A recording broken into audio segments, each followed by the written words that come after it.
The Master Archer is one of the two range options of the Aserai, and it used to be one of the best foot archers in the game before 1.7. But are things any different now, after the changes? Let's find out. The role of the Master Archer is quite simple: point, shoot and kill, but avoid melee engagements. For archers, I think the first thing to cover is the number of arrows one can bring.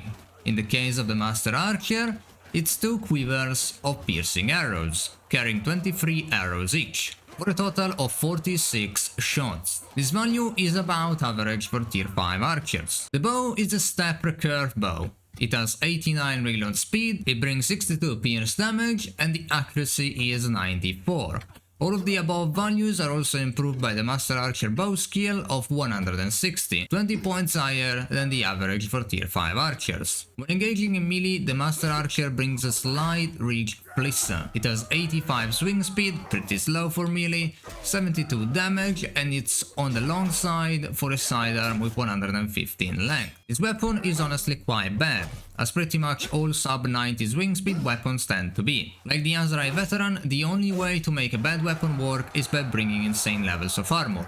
So let's talk about just that. Talking about the armor, the Master Archer has 34 body armor, combined between the gambeson over mail armor and the leather shoulder guard, ranking him tied at 3rd among archers. Differently from the rest of the Aserai infantry, the Master Archer brings the worst helmet an archer can bring, with a value of just 32 brought by the pointed skullcap over gambeson. This will rank the Master Archer in last place among archers. When it comes to the combined value of head plus body, the Master Archer ranks last with a value of 66, but gains 2 places to number 5 when we consider all armor types. When considering the shooting efficiency, the Master Archer finished 4th with 2 3rd places and 2 4th places. They ended up with a KD of 7.91 and a KD of 231.49 versus low tiers. The Master Archers lost 44.33% of units, and their average casualty chance against low tiers was 17.17%. When considering efficiency under pressure, the Master Archers finished last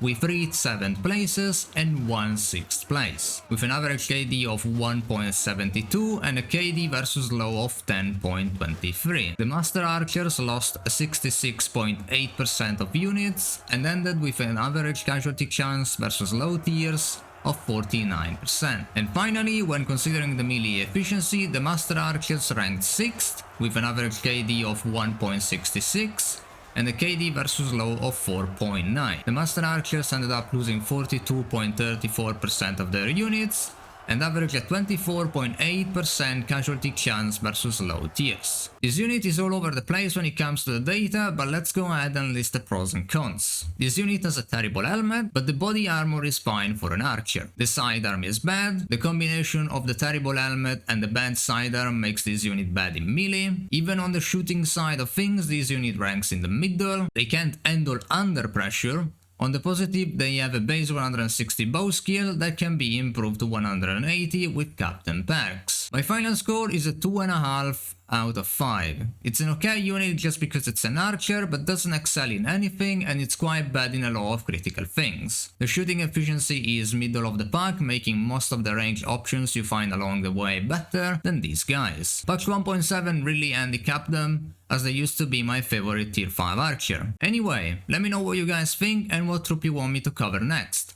Thanks for watching and see you in the next video.